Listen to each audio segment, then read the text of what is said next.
We got breaking news. Chalk up another victory for the Democratic attorneys general as the state of Oregon and other importers take down the Trump administration at the Court of International Trade, finding 2-1 that Donald Trump's attempt to replace his prior unconstitutional illegal tariffs with new unconstitutional illegal tariffs is no better than the first time around, striking down his tariffs under the 1974 Trade Act, Section 122.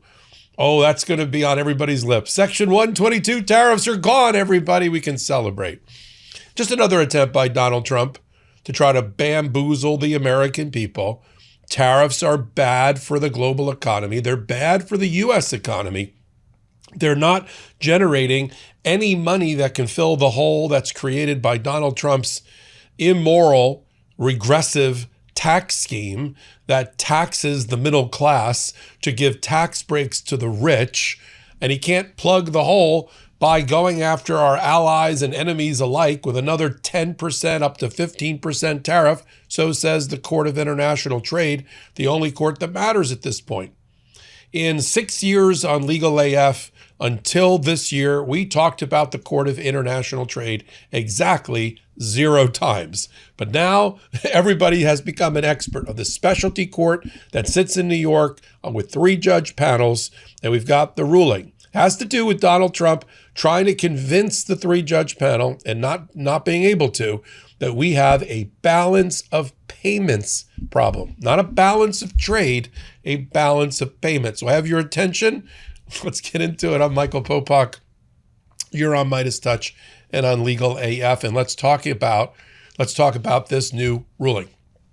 Okay, let's talk about where we were and where we are. Where we were is that the United States Supreme Court overwhelmingly rejected Donald Trump's efforts to use the International Economic Emergency Powers Act to impose tariffs on 200 countries, finding that neither Article 1 of the Constitution about Congress's powers gives the president the ability to tariff, especially under that statute, and struck them all down.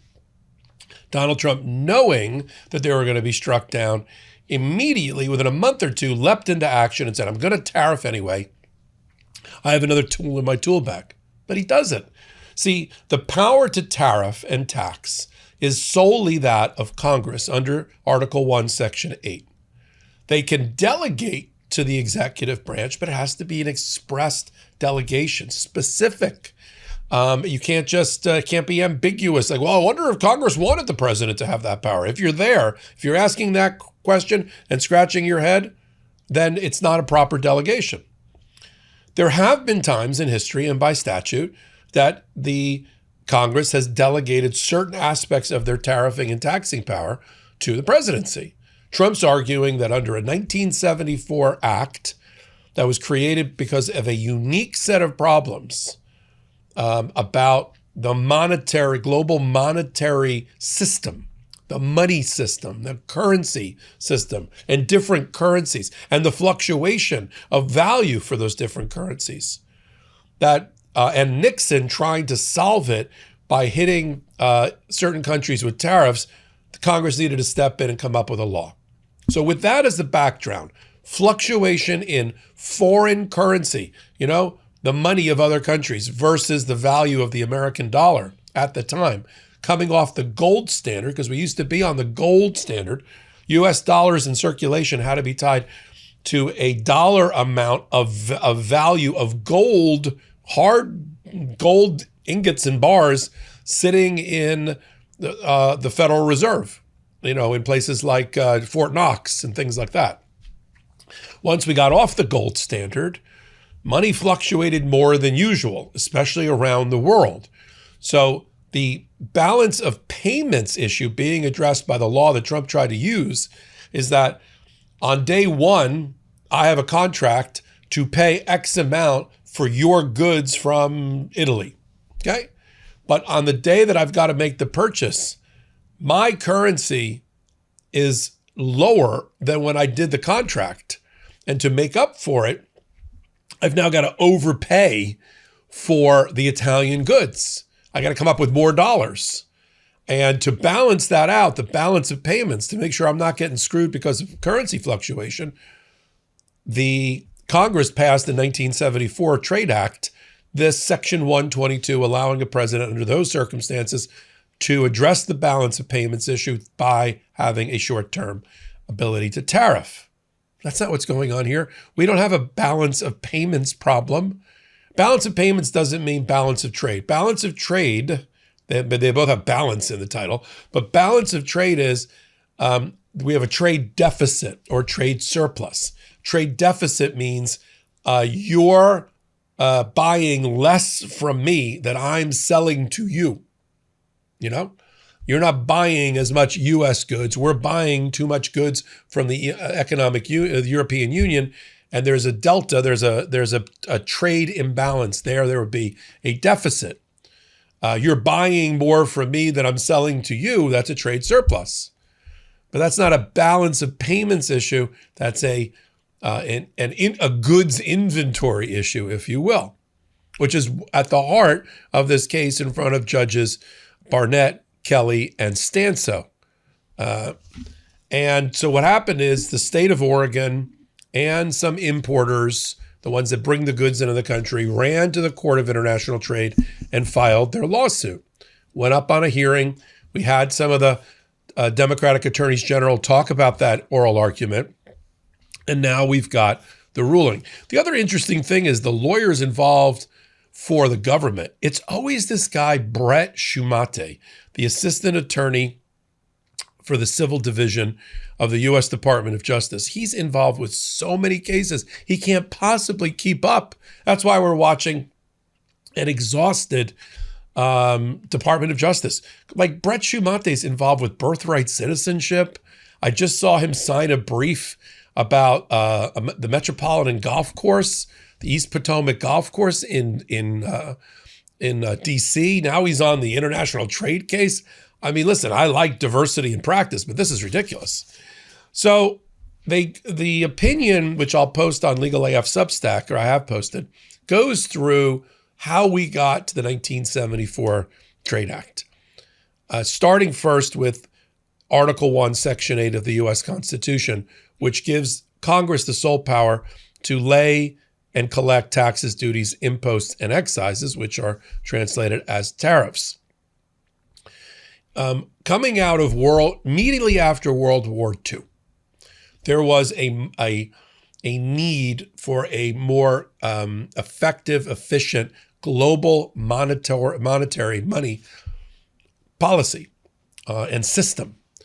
And from the World War II came the International Monetary Fund and the World Bank and other ways for countries, especially the Allies, to easily trade with each other because on payment issues. I mean, today we're talking about, cryptocurrency and the blockchain and how that can be an efficient way to facilitate transactions, especially around the world.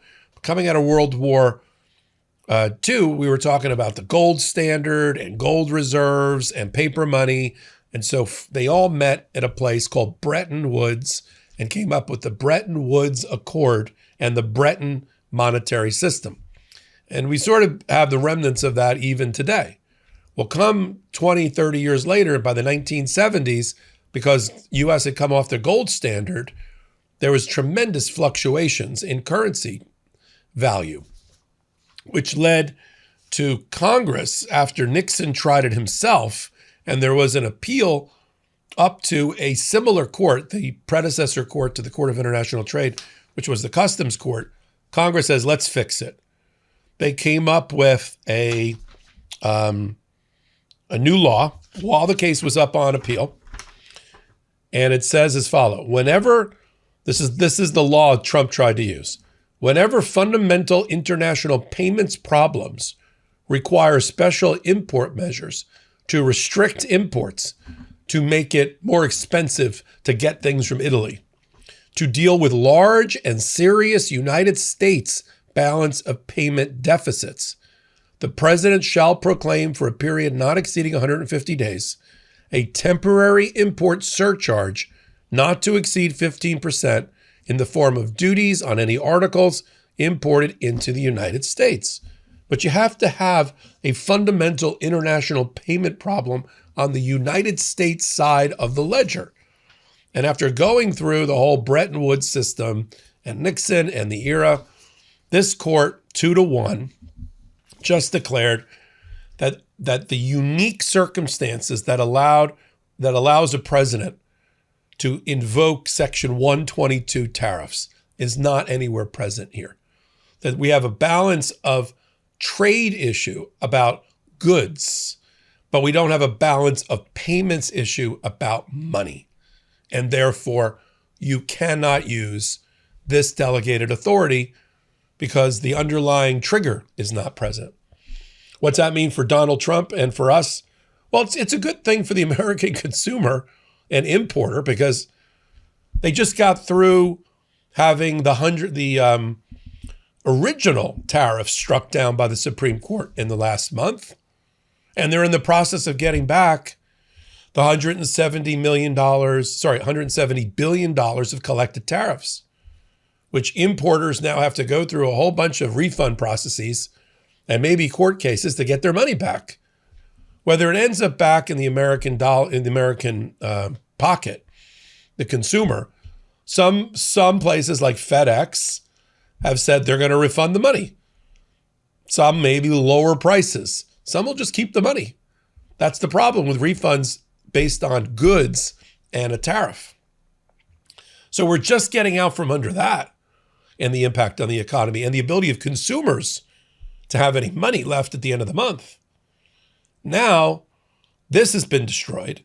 Now Trump's trying another way to tariff, which is through a system of hearings conducted by the Commerce Department, but he'll never find a way to collect the hundreds of billions of dollars a year that he wanted to collect to offset the $1 trillion of tax breaks he's given the wealthy. It's probably the best thing that ever could happen to Trump, but he won't take the loss because this is a tremendous burden on the American people, these tariffs. And their elimination may actually benefit America, yet Donald Trump won't take no for an answer. So what happens next? There is a specialty appellate court in D.C. from which appeals from the Court of International Trade go. It's the Federal Circuit Court of Appeals. They will, my gut is likely agree with the 2-1 panel. And if Donald Trump doesn't like it, he goes back to the United States Supreme Court all over again to try to convince, he lost last time 6-3. He's going to have to convince those 6 that these tariffs are different than the other tariffs and try to teach them on balance of payments. That argument does no better at the Supreme Court than it did here at the Court of International Trade. We'll follow it. It's important to our economy. It's important to the voters. And I'm so glad you're with me here on MeidasTouch and Legal AF. Take a moment, hit the free subscribe button over on Legal AF. So until my next report, I'm Michael Popok. Can't get your fill of Legal AF? Me neither. That's why we formed the Legal AF Substack. Every time we mention something in a hot take, whether it's a court filing or a oral argument, come over to the Substack. You'll find the court filing and the oral argument there, including a daily roundup that I do called, wait for it, Morning AF. What else? All the other contributors from Legal AF are there as well. We got some new reporting. We got interviews. We got ad-free versions of the podcast and hot takes. Where? Legal AF on Substack. Come over now to free subscribe.